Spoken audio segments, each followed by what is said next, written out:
Leyendas y secretos conviven aquí, en los Pirineos. El misterio ha permanecido sobre estas montañas como una nube desde hace 800 años. Se dice que una de las reliquias más sagradas y veneradas está aquí enterrada. Antaño protegida por un grupo de caballeros monásticos que escalaron estas montañas para vigilarla, el Santo Grial. Jamás lo ha encontrado nadie, ni siquiera una prueba fehaciente de que se encuentra aquí, pero existe una teoría y pistas suficientes para hacer que tanto cazadores de tesoros como cristianos vuelvan repetidamente. El rompecabezas de posibilidades, el reparto de personajes, la propia búsqueda, son tan escandalosos e intrigantes que han hecho que se cuestione toda la doctrina cristiana. ¿Qué es el Santo Grial? ¿Demostrará que Jesús llevó una vida distinta a la que la historia nos ha hecho creer? Se ha concedido permiso para excavar en un pequeño pueblo de estas montañas para averiguarlo. Y debido a ello, o la historia o la leyenda están a punto de cambiar.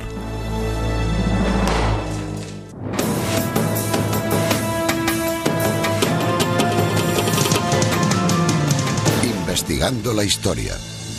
El Santo Grial.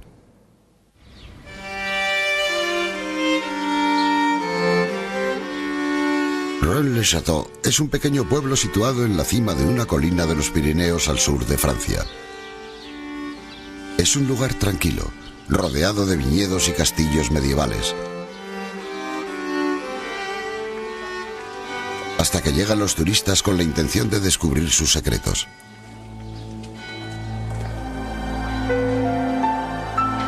Todo empezó en el siglo XIX, cuando el sacerdote del pueblo, Bérenger Saunier, se convirtió misteriosamente en un hombre acaudalado.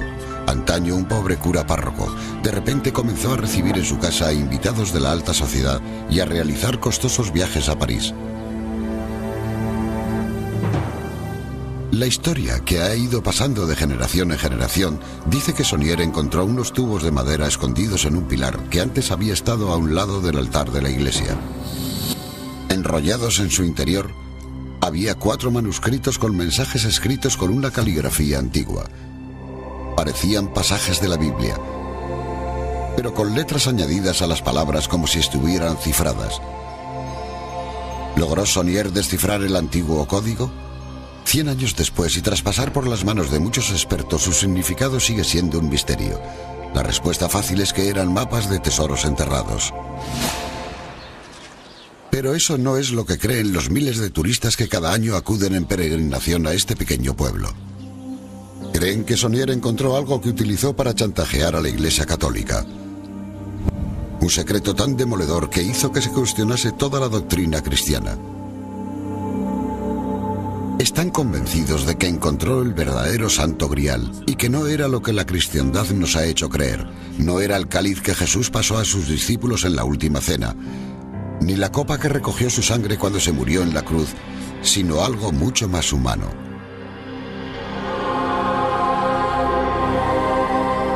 Están seguros de que Jesús se casó con María Magdalena y de que el Santo Grial era su hijo, el principio de su línea de sangre o linaje.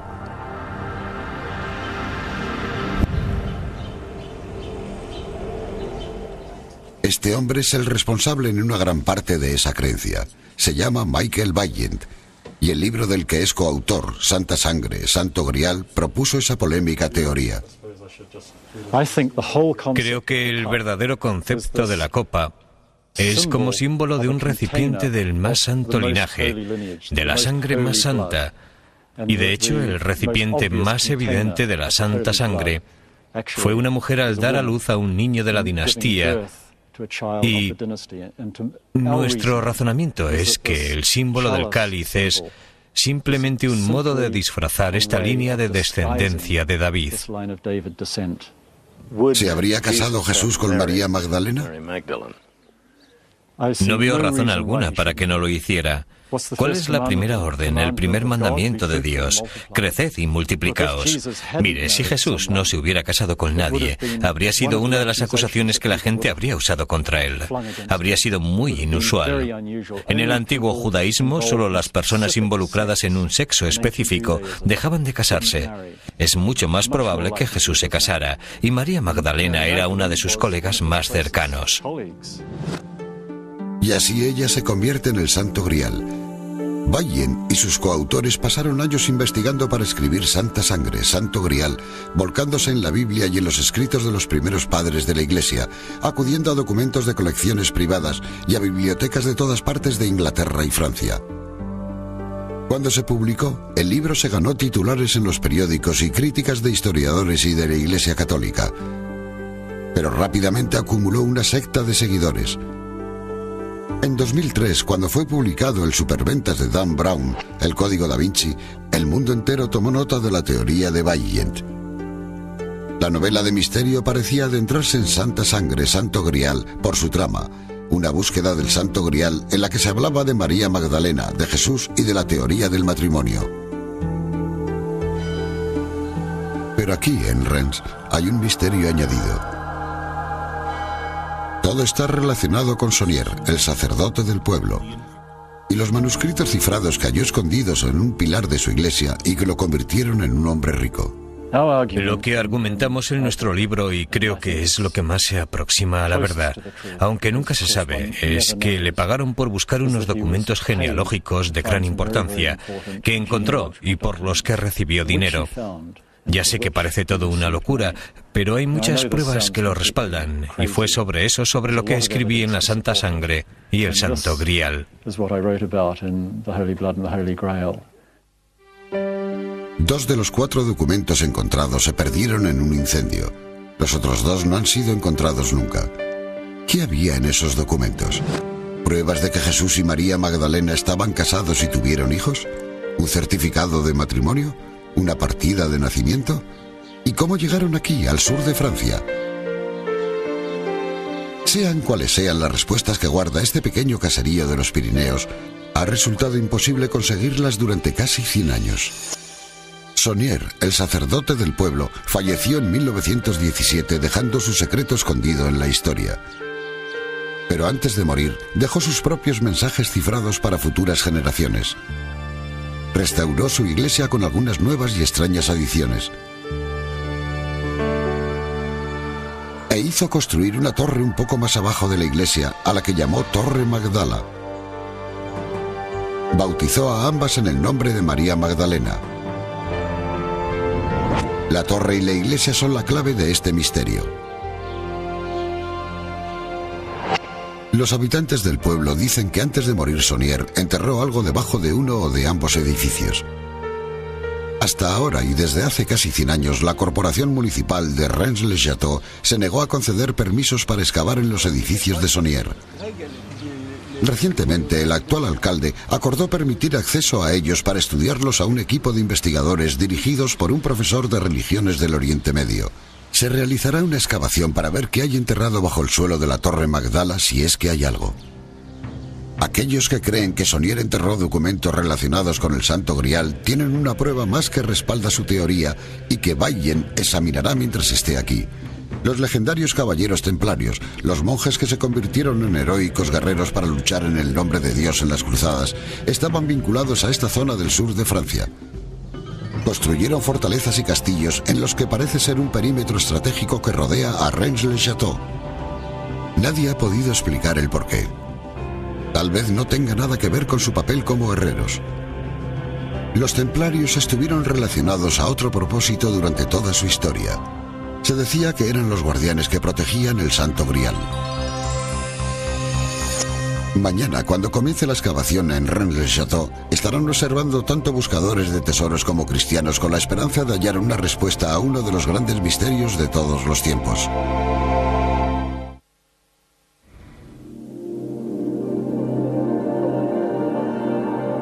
La búsqueda del Santo Grial ha sido una empresa acometida por autores y aventureros desde que se originaron las primeras historias allá por el siglo XII. La creencia más popular es que era la copa que Jesús utilizó en la última cena para simbolizar su sangre, la misma copa que empleó José de Arimatea para recoger la sangre de Cristo durante la crucifixión. Debido a su origen, su leyenda sugiere que le concede poderes místicos a la persona que lo posee.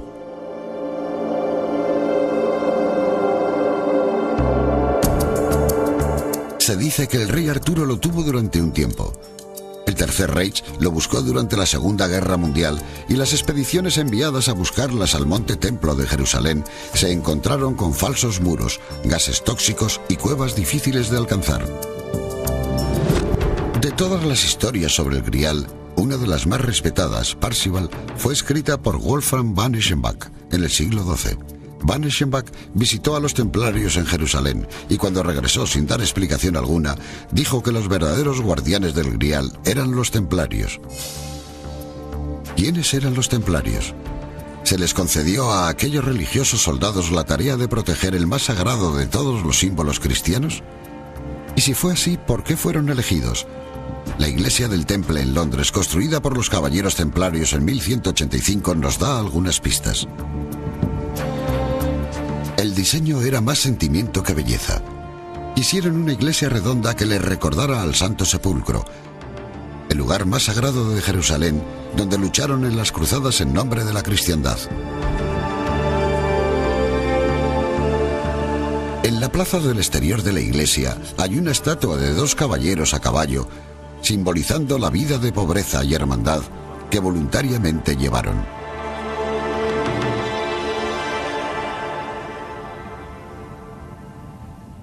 En la rotonda, rodeadas de vidrieras de colores y protegidas por gárgolas, se encuentran las efigies de 9 caballeros.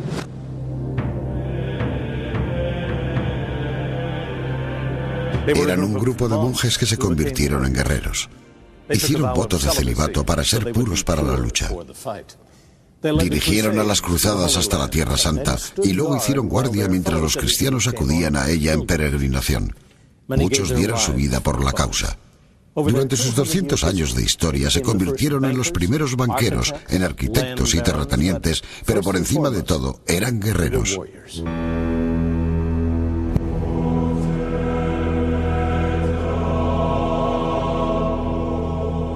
La Orden de los Pobres Caballeros del Templo de Salomón fue donde los caballeros templarios comenzaron en 1118.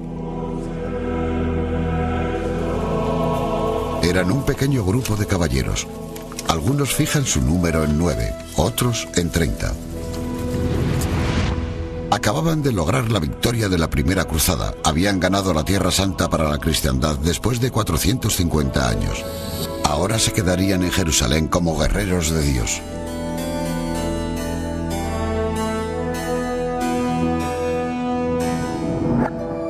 En lugar de las pieles, sedas y joyas de la mayoría de los caballeros, llevaban una vestimenta blanca, símbolo de pureza y castidad, blasonada con la cruz roja de las cruzadas sobre el corazón.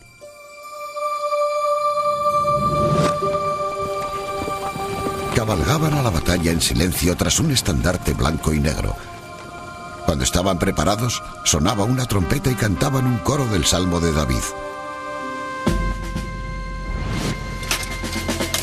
Eran una mezcla extraordinaria, y cuando se formaron, mucha gente dudaba mucho de ellos.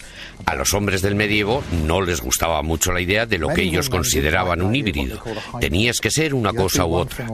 Y no había precedente alguno de gente que hubiese hecho votos monásticos de pobreza, castidad y obediencia, y que por encima de eso hicieran votos también de defender los lugares sagrados. Por lo que se trata de una organización realmente única en la historia europea. No tuvo lugar ninguna batalla importante en la que no participasen. Lucharon en las 5 cruzadas. Se decía que eran los primeros en entrar en combate y los últimos en abandonar la lucha. No se retiraban de una batalla a menos que los triplicaran en número. Más de 20.000 murieron luchando durante sus 200 años de historia.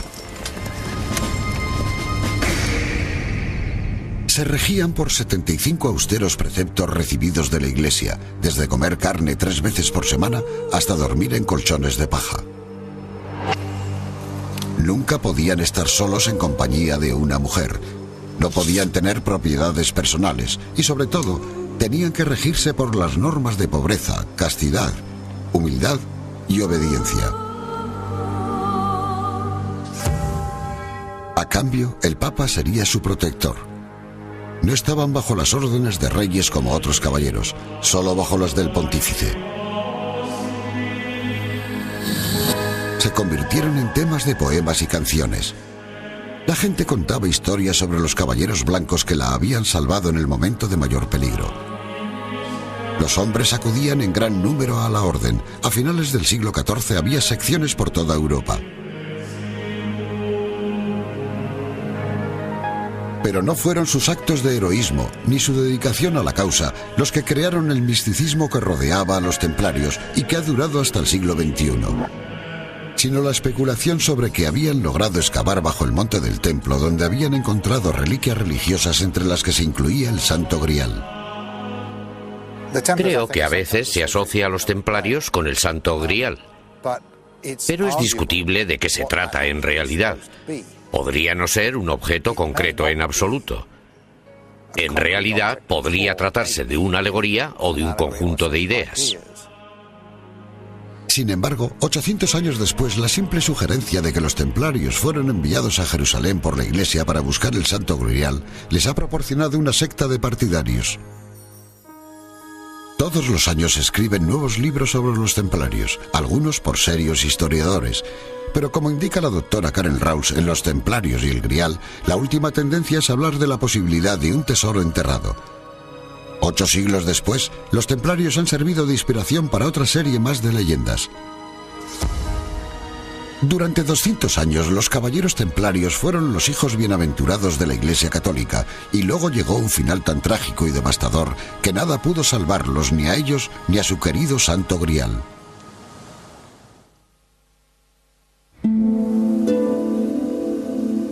El aliciente de encontrar el Santo Grial ha traído a muchos a las puertas del pequeño pueblo de Rennes-le-Château. En 1964 los cimientos de las casas del lugar eran tan inestables debido a las excavaciones que el alcalde las prohibió por completo. La atracción se debía, y todavía se debe, a que la historia envuelta en la leyenda de Rennes-le-Château es muy intrigante. Un sacerdote que encontró algo escondido en un pilar de su iglesia que lo hizo rico. El hecho de que los guardianes del Grial, los caballeros templarios, tuvieran fuertes vínculos con esta zona del sur de Francia. Y la controvertida idea presentada en el libro Santa Sangre, Santo Grial, sobre que María Magdalena y Jesús estaban casados, y que el Santo Grial no es un cáliz, sino el linaje que ellos produjeron. Muchos creen que la prueba está aquí, en Rennes-le-Château. Usted interpreta el Santo Grial como el linaje de David, su línea de sangre. Mis colegas y yo pasamos 6 años investigando para la preparación del primer libro, La Santa Sangre y el Santo Grial. Pero la historia no termina ahí, por supuesto. Continuamos investigando. Una idea como esta se apodera de la vida de uno. Es tan absorbente que uno llega casi a obsesionarse por la búsqueda de sus ramificaciones. Nuestra información consistía en que los templarios se formaron como el lado defensivo de un grupo que deseaba mantener la integridad y la importancia del linaje de David. Pero los documentos que hemos visto nos llevan a esa conclusión, y tiene sentido, y le da estructura a una serie de diversos sucesos que no tienen estructura automáticamente. Algo mucho más específico que defender a la cristiandad y luchar para proteger a los peregrinos, porque sugiere que el linaje de David continuó después de Jesús. Creo que ese es el caso. ¿Llegó hasta aquí? Por supuesto que llegó hasta aquí, no hay duda alguna. La pregunta es esta: ¿qué pruebas tiene Baillen para demostrar su teoría sobre el linaje? Tanto sus coautores como él admiten que su trabajo es hipotético. Explican que han estudiado a fondo los 2000 años de historia del cristianismo, repasando escritos de los primeros padres de la Iglesia. Durante su búsqueda encontraron documentos secretos en la Biblioteca Nacional de Francia que hablaban de una conspiración histórica de la Iglesia y hablaban de los descendientes de Jesús como primeros reyes de Francia. Los historiadores tradicionales han puesto en duda su teoría alegando que le faltan pruebas concretas. Hay singularidades suficientes para obligarnos a ofrecer una explicación. El historiador medio las pasa por alto y dice, no podemos aceptarlas, no sabemos lo que significan, olvidémonos de ellas.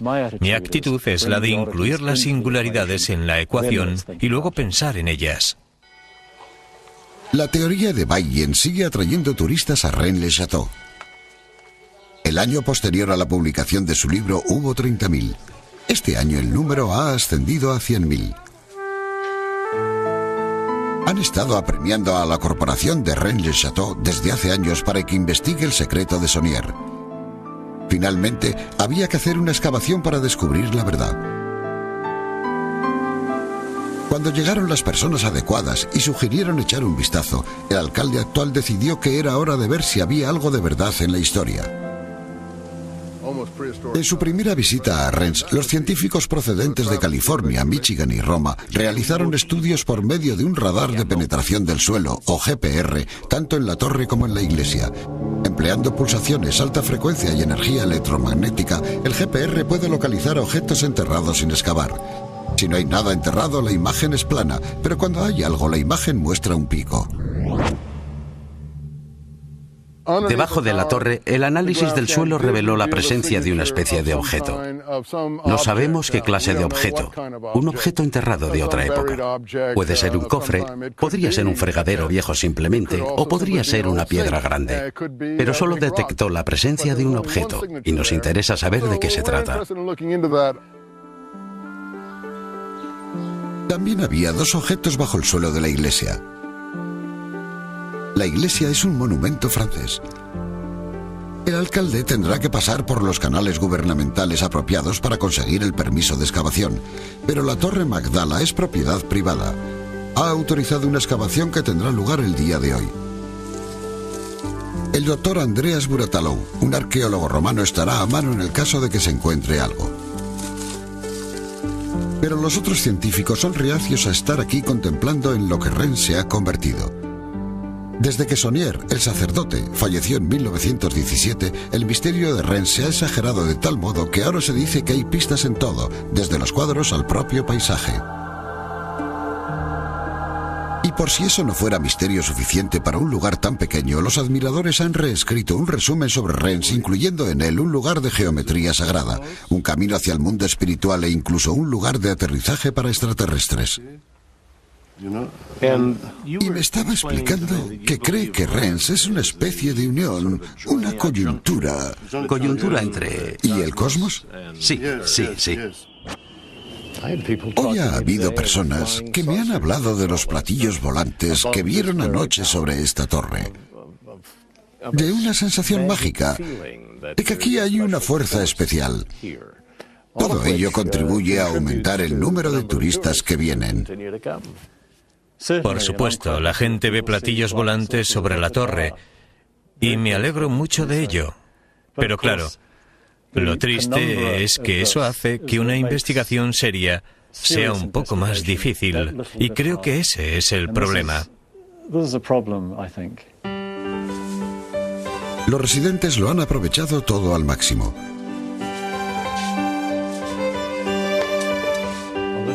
El día anterior a la excavación, Michael Bayen me lleva a lo alto de la Torre Magdala para mostrarme la estratégica planificación de los emplazamientos de los caballeros templarios alrededor de Rennes-le-Château. Nos encontramos en un lugar muy elevado, en lo alto de la Torre Magdala, donde se ven los emplazamientos templarios desde aquí. A nuestras espaldas, por supuesto, estaba Champagne-sur-Lot, que estaba fortificado sobre la base común de que formaban parte de una red de apoyo. Una especie de red para la llegada de suministros.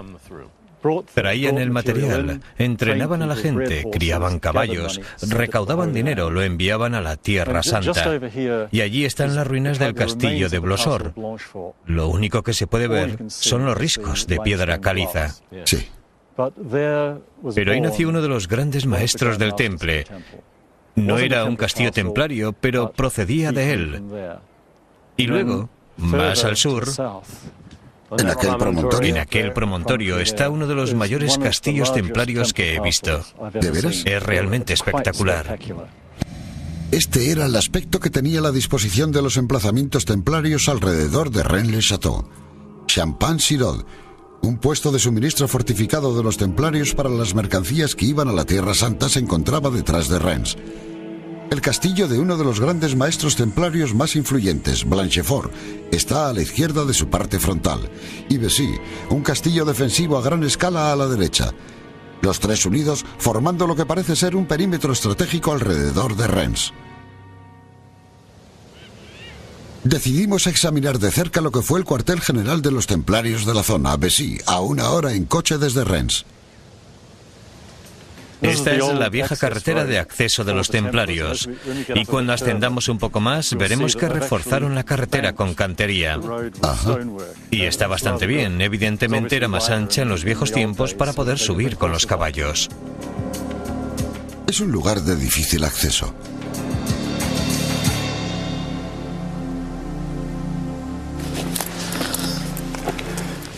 No querían que las demás personas llegaran arriba fácilmente, eso está claro.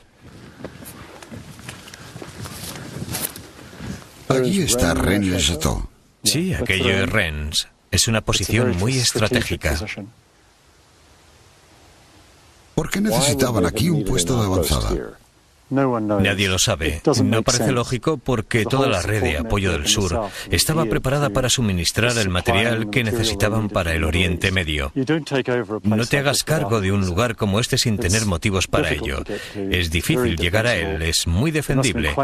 Debía de resultar muy caro mantenerlo, manejarlo y guarnecerlo. No lo habrían hecho solo por diversión ni por sus vistas.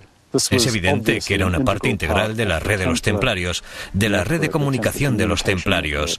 Por algún motivo querían tener en esta zona un reducto en el que nadie pudiera llegar hasta ellos. O tal vez hasta su querido Santo Grial. La creencia de que los templarios eran los guardianes del Grial fue ganando popularidad con el paso de los siglos, hasta casi convertirse en un hecho. Eran los candidatos perfectos para las leyendas, con una historia tan rica, una desaparición tan demoledora. A finales del siglo XIII, nadie daba crédito a las riquezas de los templarios. Tenían una fortuna en contribuciones, más de 870 castillos, 80 catedrales y 9.000 granjas. Se habían convertido en hombres de negocios, en los primeros banqueros que guardaban el dinero de nobles, viajeros y reyes, diplomáticos, agentes del poder, eruditos, artesanos.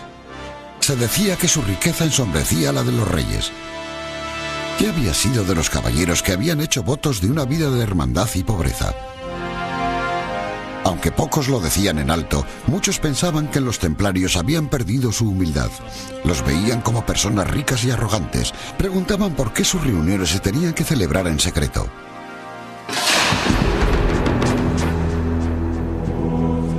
Mientras continuaba la lucha en Jerusalén, la gente se mordía la lengua.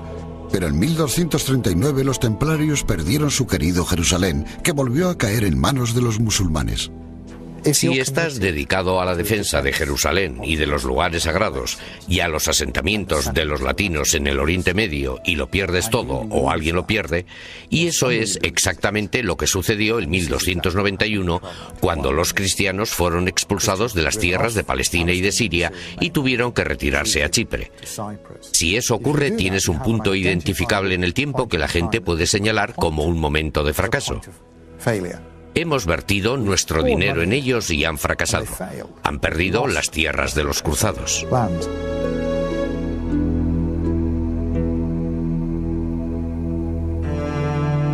En 1307, uno de los rivales más vehementes de los templarios, el rey de Francia, Felipe IV el Hermoso, ideó un plan. Fomentó el nombramiento de un nuevo papa, Clemente V, que le parecía débil y fácil de controlar, y dio los primeros pasos para acabar con la orden de los templarios.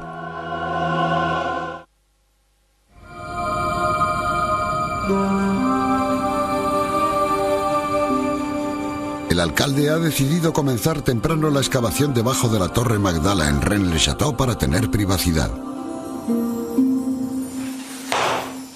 En En esta excavación existe un posible vínculo con el Santo Grial. No quiere hacerlo con miles de turistas observando. Quizás los turistas no hayan llegado todavía a Rennes-le-Château, pero la prensa ya está presente. El alcalde sabe que esto será una gran noticia que traerá más turistas a su pequeño pueblo. Bien, ¿qué tenemos aquí? Uno de los científicos que participan en la excavación, Ron Dubai, repasa una vez más los análisis del radar de penetración del suelo o GPR.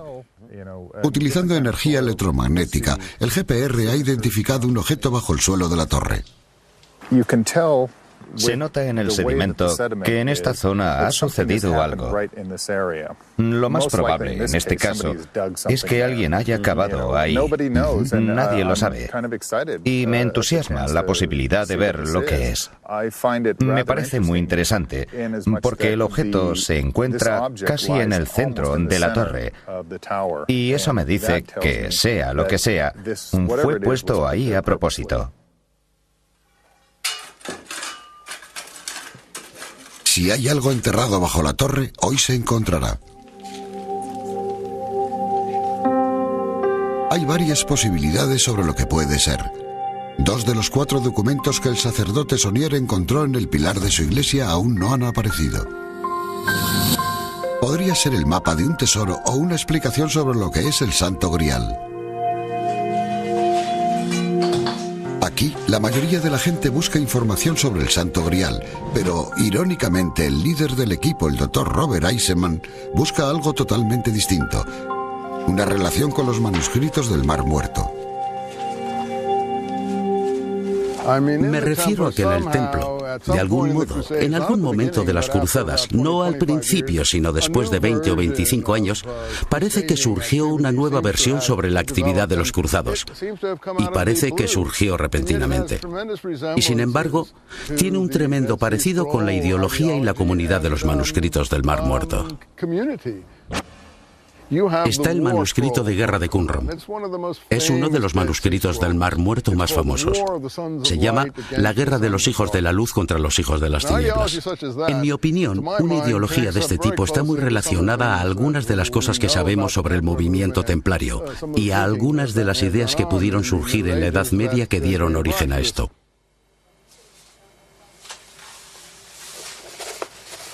El misterio que rodea a los templarios parece no tener fin. El profesor Malcolm Barber, uno de los expertos más destacados sobre la orden, cree que se debe a la forma en que llegaron a su fin. Creo que debido a que fueron eliminados tan brutalmente, de un modo tan dramático, la gente ha llegado a pensar que quizá haya sobrevivido algo de la Orden del Temple tras su eliminación. Y aquello no fue el fin del trayecto. La orden de eliminación de los caballeros templarios se dio el 13 de octubre de 1307. Es debido a ese día de la historia, a aquel viernes, por lo que el 13 tiene mala reputación. El rey de Francia, Felipe IV, tenía muchos motivos para odiar a los templarios. Unos años antes, cuando falleció la que había sido su esposa durante 21 años, solicitó entrar en la orden y fue rechazado. Necesitaba dinero, su reino tenía problemas, y circulaba el rumor de que los templarios iban a construir su propio estado en el sur de Francia. Armado con noticias que significarían el fin de la orden, Felipe hizo detener a 2000 templarios por todo el país. Las acusaciones contra ellos eran inimaginables. Delitos de herejía, escupir sobre la cruz, renegar de Cristo, idolatría y homosexualidad. Fue la historia del siglo. La gente de la Edad Media veía la herejía como una enfermedad literalmente, como algo que se contraía, como algo que si entrabas en contacto con él podía contaminarte. El juicio fue realmente sensacional. La gente, nunca había ocurrido algo igual y la gente estaba realmente horrorizada. Porque aunque habían sido criticados, los templarios habían sido criticados, no significaba que la gente creyera que estuvieran corruptos de aquel modo. Y que los detuvieran repentinamente a todos, no a todos, sino a una gran mayoría, y que confesaran aquellos, lo que la gente del país entonces consideraba unos terribles delitos contra el cristianismo, que era el medio de vida y muerte para todos. Fue algo espeluznante. Y desde luego, si ocurriese en los tiempos modernos, habría generado enormes titulares y habría causado una gran polémica. Felipe dividió y encarceló a los templarios en distintos lugares. El gran maestro Jacques de Molay y 3 altos dignatarios de la orden fueron encerrados en el interior, en la torre del castillo de Chinon, 2 horas al sur de París.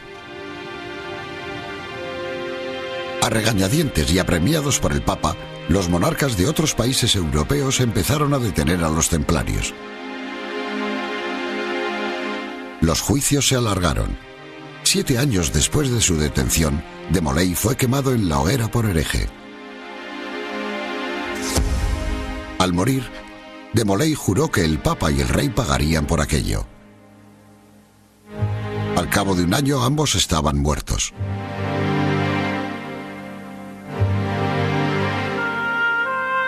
En total, 54 templarios fueron ejecutados.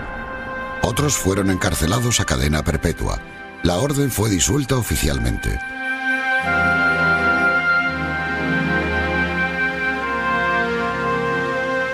Solo un grupo de templarios franceses sobrevivieron a la masacre. Se decía que vivían en un castillo desde el que se dominaba el pequeño caserío de Rennes-le-Château.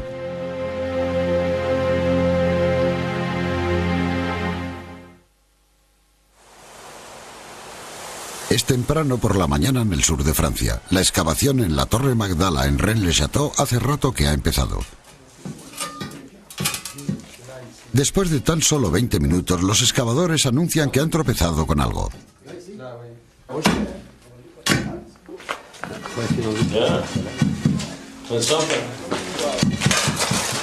Suena a madera. Está a un lado del agujero. Los excavadores le muestran al alcalde lo que han encontrado, astillas de madera. Vuelven a empezar con cuidado. 5 minutos después, el alcalde examina las imágenes del GPR y solicita una medición. Y entonces, de improviso, ordena a los excavadores que paren. El alcalde dice que han alcanzado la marca de las imágenes del GPR. El hallazgo es decepcionante, nada más que una roca grande. Inexplicablemente anuncia que la excavación ha terminado.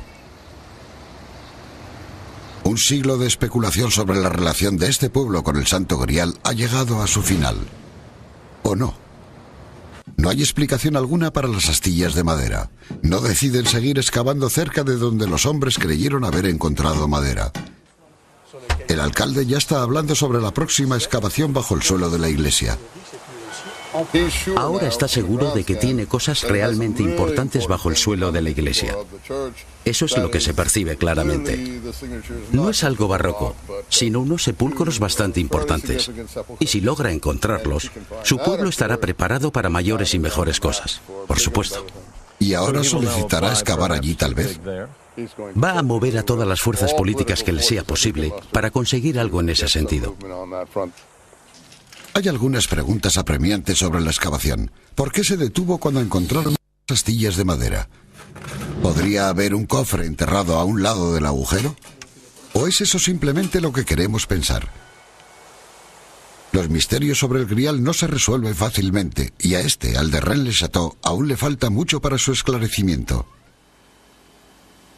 Pero siguen desvelándose nuevas revelaciones sobre la verdadera historia de la desaparición de los caballeros templarios. Han aparecido nuevas pruebas que sugieren un final diferente al orquestado por el rey Felipe IV para los guardianes del Grial. Malcolm Barber, un experto sobre los templarios que investigó las acusaciones de herejía de Felipe para este libro, El juicio de los templarios, ha descubierto que las pruebas contra ellos eran poco convincentes. La mayor parte de las pruebas presentadas se consiguió torturando a los templarios para que confesaran. Creo que antes de su detención no había muchas pruebas que sugirieran que hubiera herejías en la Orden del Temple. Creo que no eran culpables de las acusaciones vertidas contra ellos. El libro de Barber y los libros de otros historiadores han servido para lavar la imagen de los templarios. Pero ha sido un hallazgo reciente realizado por la doctora Bárbara Freil del Vaticano lo que ha confirmado que fueron ejecutados por delitos que no cometieron. La doctora Freil es una experta en paleografía diplomática, una científica que descifra escritos y manuscritos antiguos.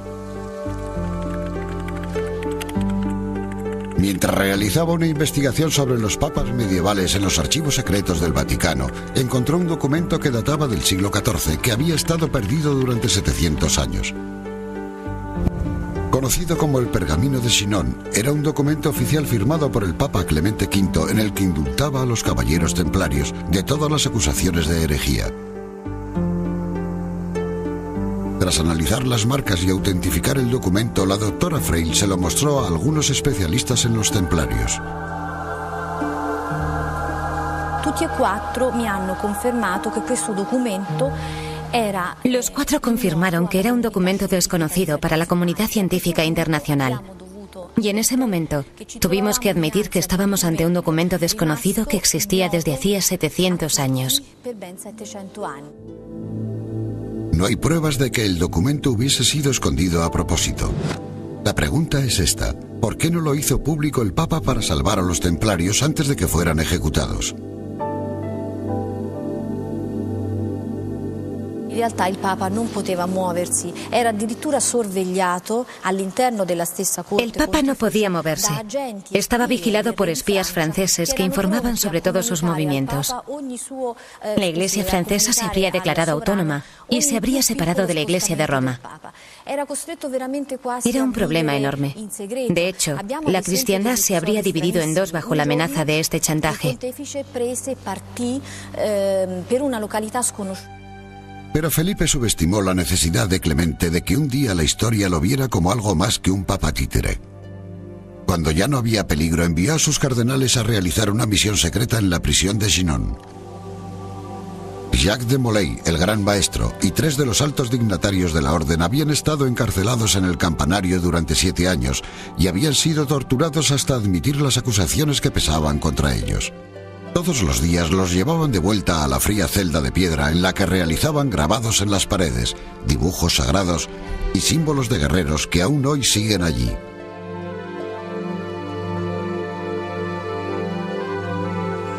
En Chinon, los cardenales de Clemente interrogaron a los templarios por su cuenta para decidir si eran o no culpables del delito de herejía.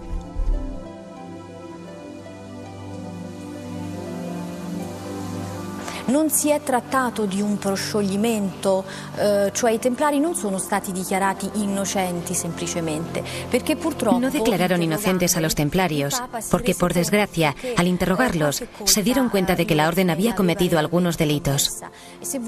En secreto, cuando entraban en la orden, se les hacía una prueba. Los sometían a todo tipo de violencia para obligarlos a negar a Cristo y a escupir en la cruz.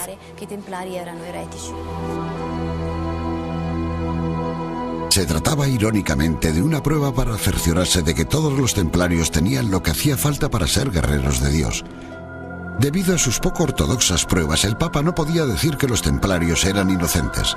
En vez de hacerlo, escribió el Pergamino de Chinon, el indulto que los absolvía de las acusaciones de herejía y que estaría perdido para la historia durante 7 siglos.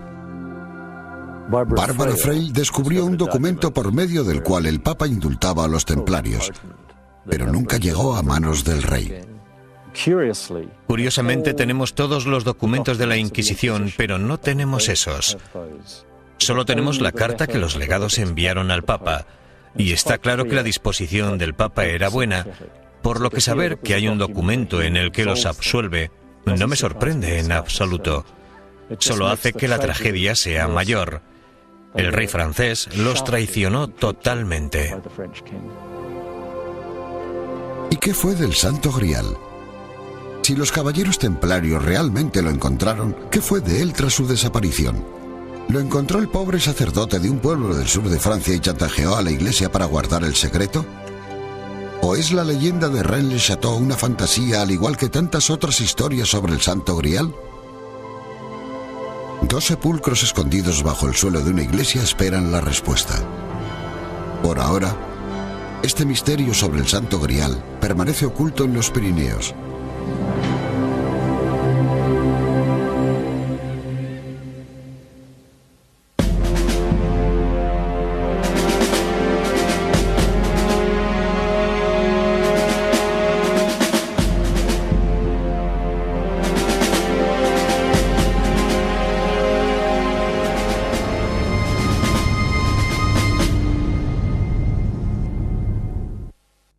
monjes que se convirtieron en guerreros.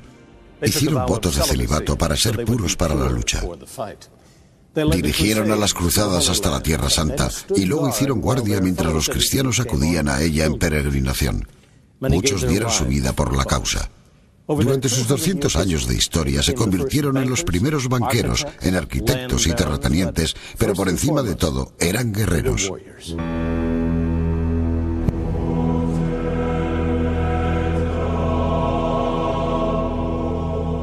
La Orden de los Pobres Caballeros del Templo de Salomón fue donde los caballeros templarios comenzaron en 1118.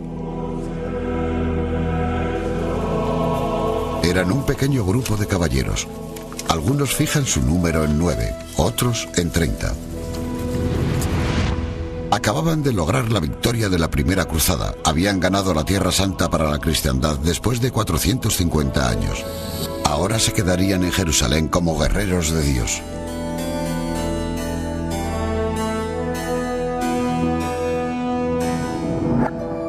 En lugar de las pieles, sedas y joyas de la mayoría de los caballeros, llevaban una vestimenta blanca, símbolo de pureza y castidad, blasonada con la cruz roja de las cruzadas sobre el corazón.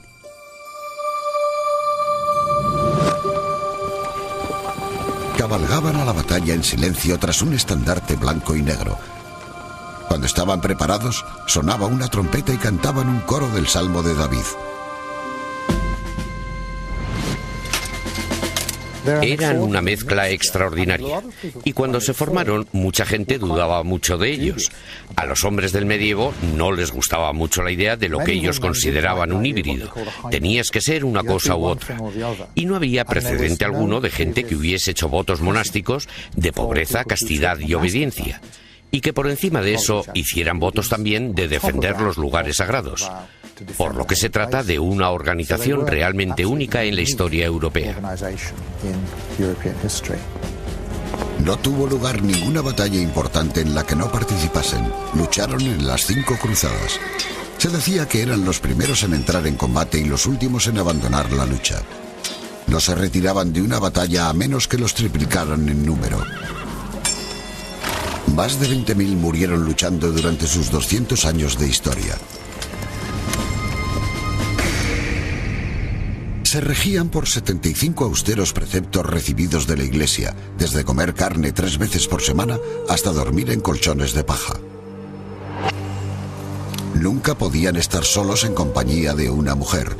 No podían tener propiedades personales y, sobre todo, tenían que regirse por las normas de pobreza, castidad, humildad y obediencia. Algo mucho más específico que defender a la cristiandad y luchar para proteger a los peregrinos, porque sugiere que el linaje de David continuó después de Jesús. Creo que ese es el caso. ¿Llegó hasta aquí? Por supuesto que llegó hasta aquí, no hay duda alguna. La pregunta es esta: ¿qué pruebas tiene Bayen para demostrar su teoría sobre el linaje? Tanto sus coautores como él admiten que su trabajo es hipotético. Explican que han estudiado a fondo los 2000 años de historia del cristianismo, repasando escritos de los primeros padres de la Iglesia. Durante su búsqueda encontraron documentos secretos en la Biblioteca Nacional de Francia que hablaban de una conspiración histórica de la Iglesia y hablaban de los descendientes de Jesús como primeros reyes de Francia. Los historiadores tradicionales han puesto en duda su teoría alegando que le faltan pruebas concretas. Hay singularidades suficientes para obligarnos a ofrecer una explicación. El historiador medio las pasa por alto y dice, no podemos aceptarlas. No sabemos lo que significan. Olvidémonos de ellas. Mi actitud es la de incluir las singularidades en la ecuación y luego pensar en ellas. La teoría de Bayen sigue atrayendo turistas a Rennes-le-Château. El año posterior a la publicación de su libro hubo 30.000. Este año el número ha ascendido a 100.000. Han estado apremiando a la corporación de Rennes-le-Château desde hace años para que investigue el secreto de Saunier. Finalmente, había que hacer una excavación para descubrir la verdad. Cuando llegaron las personas adecuadas y sugirieron echar un vistazo, el alcalde actual decidió que era hora de ver si había algo de verdad en la historia. En su primera visita a Rennes, los científicos procedentes de California, Michigan y Roma realizaron estudios por medio de un radar de penetración del suelo, o GPR, tanto en la torre como en la iglesia. Empleando pulsaciones, alta frecuencia y energía electromagnética, el GPR puede localizar objetos enterrados sin excavar. Si no hay nada enterrado, la imagen es plana, pero cuando hay algo, la imagen muestra un pico. Debajo de la torre, el análisis del suelo reveló la presencia de una especie de objeto. No sabemos qué clase de objeto. Un objeto enterrado de otra época. Puede ser un cofre, podría ser un fregadero viejo simplemente, o podría ser una piedra grande. Pero solo detectó la presencia de un objeto, y nos interesa saber de qué se trata. También había dos objetos bajo el suelo de la iglesia. La iglesia es un monumento francés. El alcalde tendrá que pasar por los canales gubernamentales apropiados para conseguir el permiso de excavación, pero la torre Macduff es que se convirtieron en guerreros. Hicieron votos de celibato para ser puros para la lucha. Dirigieron a las cruzadas hasta la Tierra Santa y luego hicieron guardia mientras los cristianos acudían a ella en peregrinación. Muchos dieron su vida por la causa. Durante sus 200 años de historia se convirtieron en los primeros banqueros, en arquitectos y terratenientes, pero por encima de todo eran guerreros.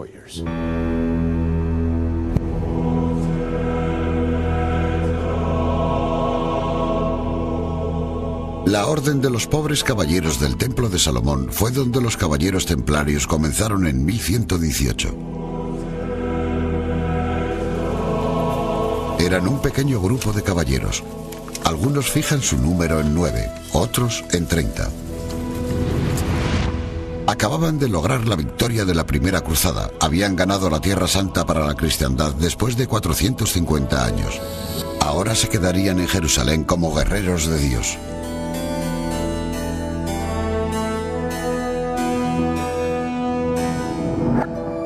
En lugar de las pieles, sedas y joyas de la mayoría de los caballeros, llevaban una vestimenta blanca, símbolo de pureza y castidad, blasonada con la cruz roja de las cruzadas sobre el corazón.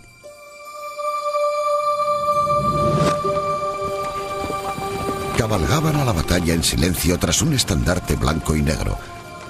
Cuando estaban preparados, sonaba una trompeta y cantaban un coro del Salmo de David. Eran una mezcla extraordinaria, y cuando se formaron, mucha gente dudaba mucho de ellos. A los hombres del medievo no les gustaba mucho la idea de lo que ellos consideraban un híbrido. Tenías que ser una cosa u otra.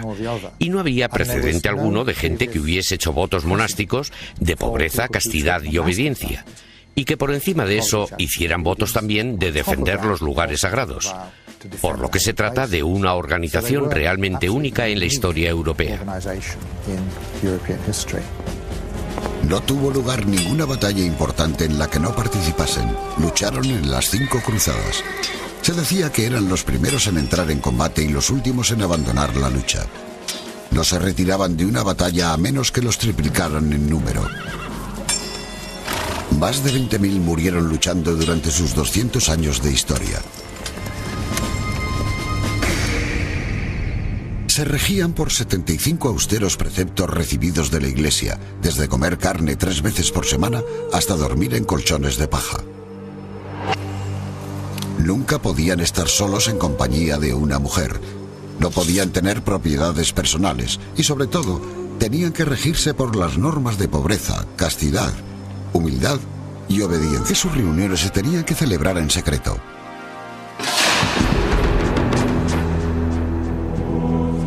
Mientras continuaba la lucha en Jerusalén, la gente se mordía la lengua. Pero en 1239 los templarios perdieron su querido Jerusalén, que volvió a caer en manos de los musulmanes.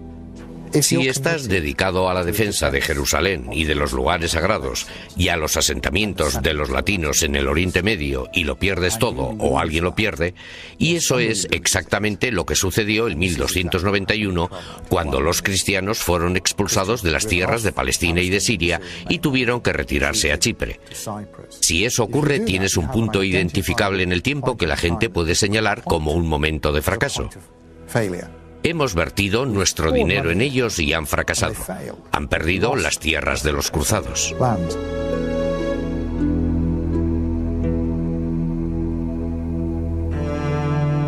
En 1307, uno de los rivales más vehementes de los templarios, el rey de Francia, Felipe IV el Hermoso, ideó un plan. Fomentó el nombramiento de un nuevo papa, Clemente V, que le parecía débil y fácil de controlar, y dio los primeros pasos para acabar con la orden de los templarios.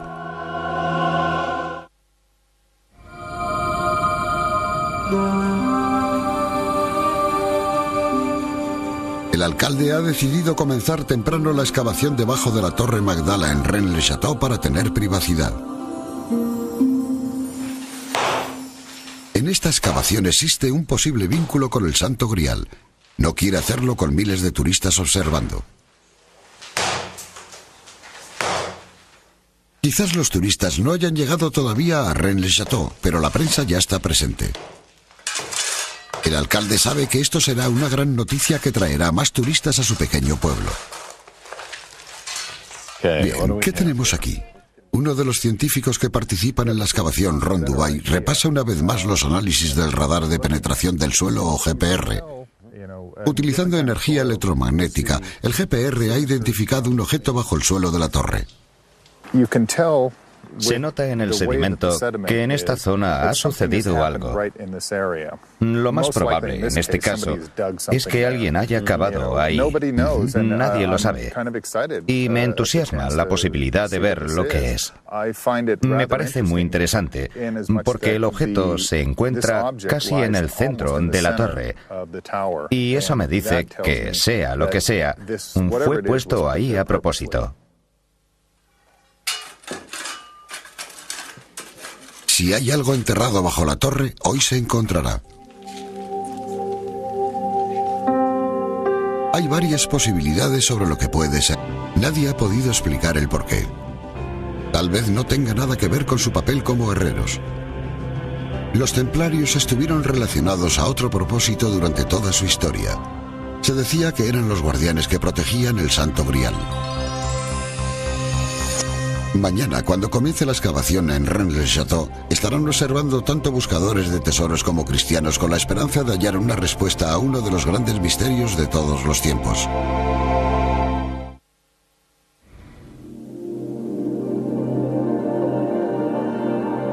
La búsqueda del Santo Grial ha sido una empresa acometida por autores y aventureros desde que se originaron las primeras historias allá por el siglo XII.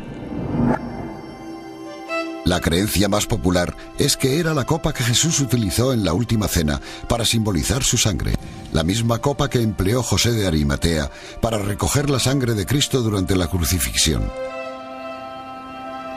Debido a su origen, su leyenda sugiere que le concede poderes místicos a la persona que lo posee.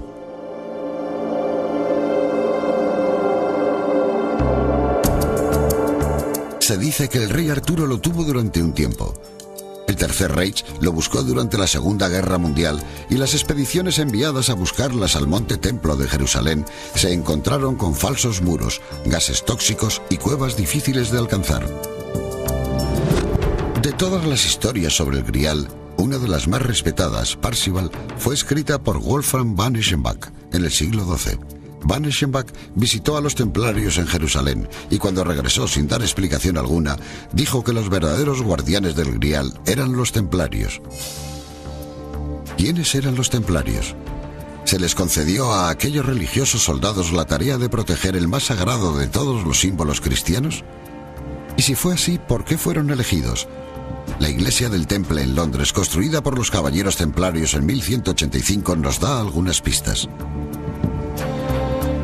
El diseño era más sentimiento que belleza. Quisieron una iglesia redonda que les recordara al Santo Sepulcro, el lugar más sagrado de Jerusalén, donde lucharon en las cruzadas en nombre de la cristiandad. En la plaza del exterior de la iglesia hay una estatua de dos caballeros a caballo, simbolizando la vida de pobreza y hermandad que voluntariamente llevaron.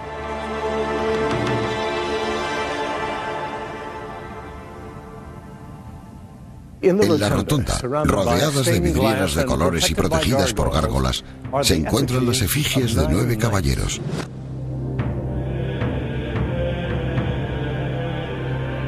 Eran un grupo de monjes que se convirtieron en guerreros. Hicieron votos de celibato para ser puros para la lucha de una conspiración histórica de la Iglesia y hablaban de los descendientes de Jesús como primeros reyes de Francia. Los historiadores tradicionales han puesto en duda su teoría alegando que le faltan pruebas concretas. Hay singularidades suficientes para obligarnos a ofrecer una explicación.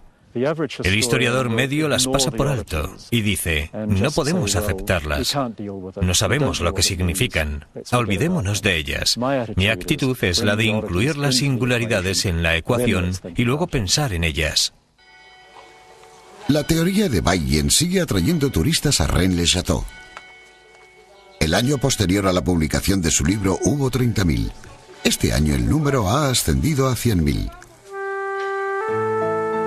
Han estado apremiando a la corporación de Rennes-le-Château desde hace años para que investigue el secreto de Saunier. Finalmente, había que hacer una excavación para descubrir la verdad. Cuando llegaron las personas adecuadas y sugirieron echar un vistazo, el alcalde actual decidió que era hora de ver si había algo de verdad en la historia. En su primera visita a Rennes, los científicos procedentes de California, Michigan y Roma realizaron estudios por medio de un radar de penetración del suelo, o GPR, tanto en la torre como en la iglesia. Empleando pulsaciones, alta frecuencia y energía electromagnética, el GPR puede localizar objetos enterrados sin excavar. Si no hay nada enterrado, la imagen es plana, pero cuando hay algo, la imagen muestra un pico. Debajo de la torre, el análisis del suelo reveló la presencia de una especie de objeto. No sabemos qué clase de objeto. Un objeto enterrado de otra época.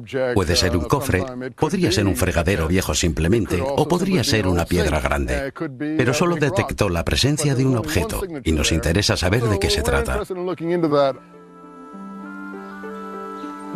También había dos objetos bajo el suelo de la iglesia.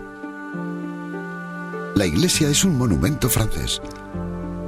El alcalde tendrá que pasar por los canales gubernamentales apropiados para conseguir el permiso de excavación, pero la Torre Magdala es propiedad privada. Ha autorizado una excavación que tendrá lugar el día de hoy. El doctor Andreas Buratalou, un arqueólogo romano, estará a mano en el caso de que se encuentre algo. Pero los otros científicos son reacios a estar aquí contemplando en lo que Rennes se ha convertido. Desde que Saunier, el sacerdote, falleció en 1917, el misterio de Rennes se ha exagerado de tal modo que ahora se dice que hay pistas en todo, desde los cuadros al propio paisaje. Y por si eso no fuera misterio suficiente para un lugar tan pequeño, los admiradores han reescrito un resumen sobre Rennes, incluyendo en él un lugar de geometría sagrada. Bien, ¿qué tenemos aquí? Uno de los científicos que participan en la excavación, Ron Dubai, repasa una vez más los análisis del radar de penetración del suelo o GPR. Utilizando energía electromagnética, el GPR ha identificado un objeto bajo el suelo de la torre. Se nota en el sedimento que en esta zona ha sucedido algo. Lo más probable en este caso es que alguien haya cavado ahí. Nadie lo sabe. Y me entusiasma la posibilidad de ver lo que es. Me parece muy interesante porque el objeto se encuentra casi en el centro de la torre. Y eso me dice que, sea lo que sea, fue puesto ahí a propósito. Si hay algo enterrado bajo la torre, hoy se encontrará. Hay varias posibilidades sobre lo que puede ser. 2 de los 4 documentos que el sacerdote Saunier encontró en el pilar de su iglesia aún no han aparecido. Podría ser el mapa de un tesoro o una explicación sobre lo que es el Santo Grial. Aquí, la mayoría de la gente busca información sobre el Santo Grial, pero, irónicamente, el líder del equipo, el Dr. Robert Eisenman, busca algo totalmente distinto. Una relación con los manuscritos del Mar Muerto. Me refiero a que en el templo, de algún modo, en algún momento de las cruzadas, no al principio, sino después de 20 o 25 años, parece que surgió una nueva versión sobre la actividad de los cruzados. Y parece que surgió repentinamente. Y sin embargo, tiene un tremendo parecido con la ideología y la comunidad de los manuscritos del Mar Muerto. Está el manuscrito de guerra de Qumran. Es uno de los manuscritos del Mar Muerto más famosos. Se llama La guerra de los hijos de la luz contra los hijos de las tinieblas. En mi opinión, una ideología de este tipo está muy relacionada a algunas de las cosas que sabemos sobre el movimiento templario y a algunas de las ideas que pudieron surgir en la Edad Media que dieron origen a esto.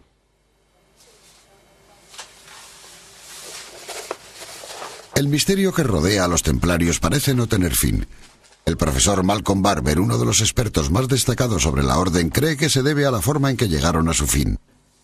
Creo que debido a que fueron eliminados tan brutalmente, de un modo tan dramático, la gente ha llegado a pensar que quizá haya sobrevivido algo de la Orden del Temple tras su eliminación.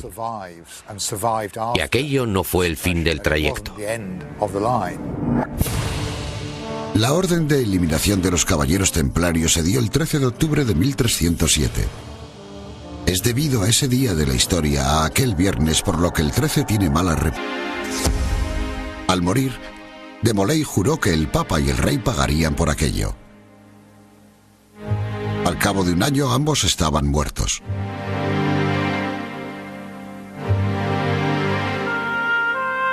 En total, 54 templarios fueron ejecutados. Otros fueron encarcelados a cadena perpetua. La orden fue disuelta oficialmente.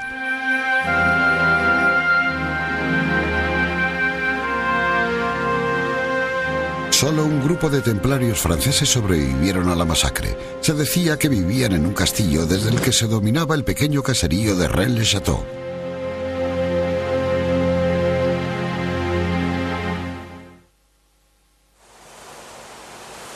Es temprano por la mañana en el sur de Francia. La excavación en la Torre Magdala en Rennes-le-Château hace rato que ha empezado. Después de tan solo 20 minutos, los excavadores anuncian que han tropezado con algo.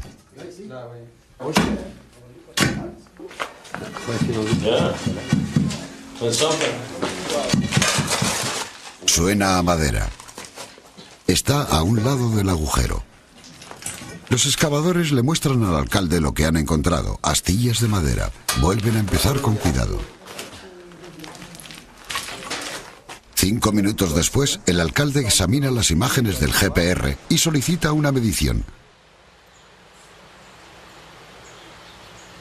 Y entonces, de improviso, ordena a los excavadores que paren. El alcalde dice que han alcanzado la marca de las imágenes del GPR.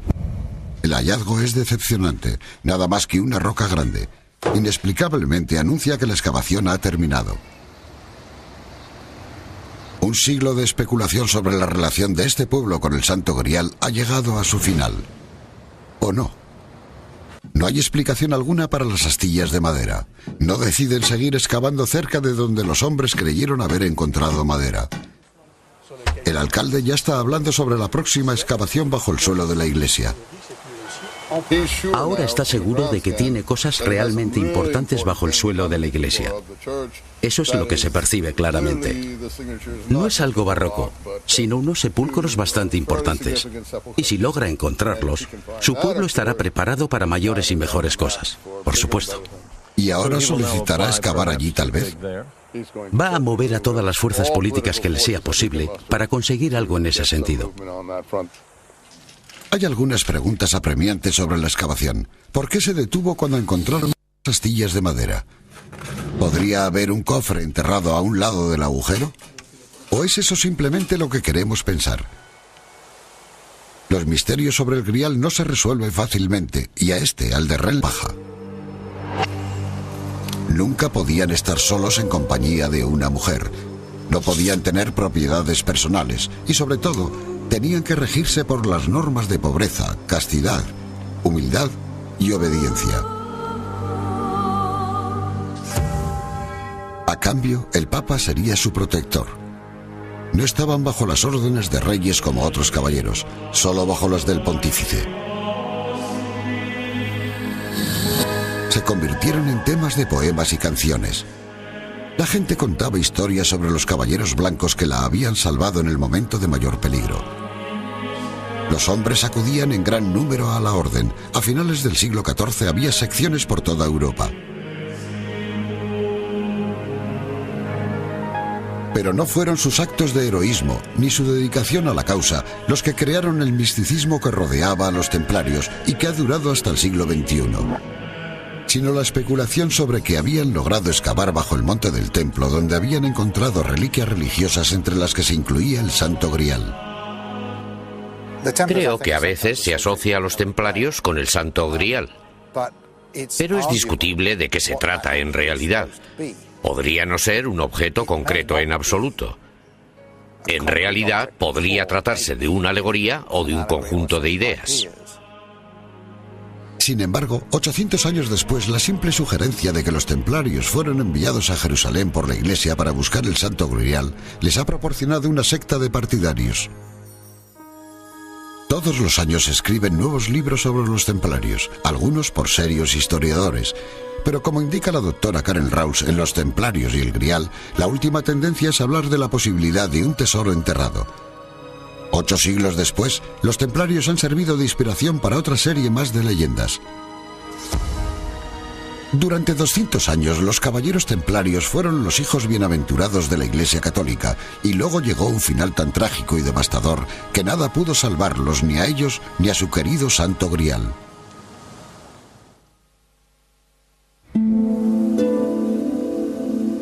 El aliciente de encontrar el Santo Grial ha traído a muchos a las puertas del pequeño pueblo de Rennes-le-Château.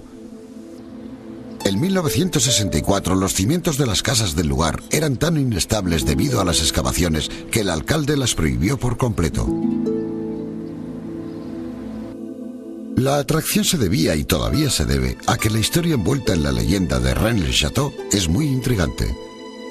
Un sacerdote que encontró algo escondido en un pilar de su iglesia que lo hizo rico. El hecho de que los guardianes del Grial, los caballeros templarios, tuvieran fuertes vínculos con esta zona del sur de Francia. Tutti e quattro mi hanno confermato que questo documento era... Los 4 confirmaron que era un documento desconocido para la comunidad científica internacional. Y en ese momento tuvimos que admitir que estábamos ante un documento desconocido que existía desde hacía 700 años. No hay pruebas de que el documento hubiese sido escondido a propósito. La pregunta es esta: ¿por qué no lo hizo público el Papa para salvar a los templarios antes de que fueran ejecutados?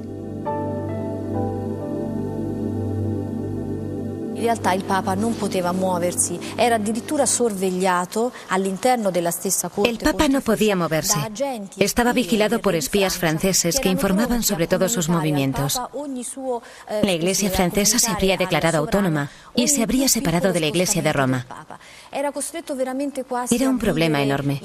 De hecho, la cristiandad se habría dividido en 2 bajo la amenaza de este chantaje. Pero Felipe subestimó la necesidad de Clemente de que un día la historia lo viera como algo más que un papa títere. Cuando ya no había peligro, envió a sus cardenales a realizar una misión secreta en la prisión de Chinon. Jacques de Molay, el gran maestro, y 3 de los altos dignatarios de la orden habían estado encarcelados en el campanario durante 7 años y habían sido torturados hasta admitir las acusaciones que pesaban contra ellos. Todos los días los llevaban de vuelta a la fría celda de piedra en la que realizaban grabados en las paredes, dibujos sagrados y símbolos de guerreros que aún hoy siguen allí.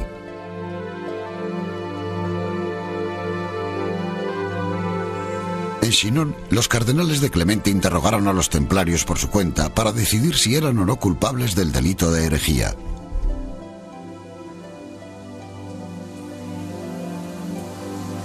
Non si è trattato di un proscioglimento, cioè i templari non sono stati dichiarati innocenti semplicemente, perché purtroppo... No declararon inocentes a los templarios, porque por desgracia, al interrogarlos, se dieron cuenta de que la orden había cometido algunos delitos.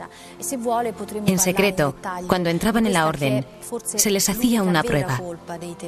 Los sometían a todo tipo de violencia para obligarlos a negar a Cristo y a escupir en la cruz.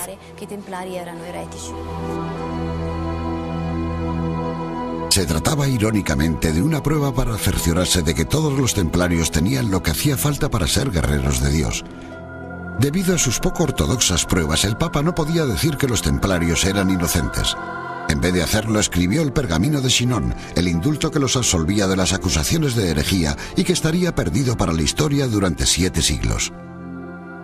Bárbara Freil descubrió un documento por medio del cual el Papa indultaba a los templarios.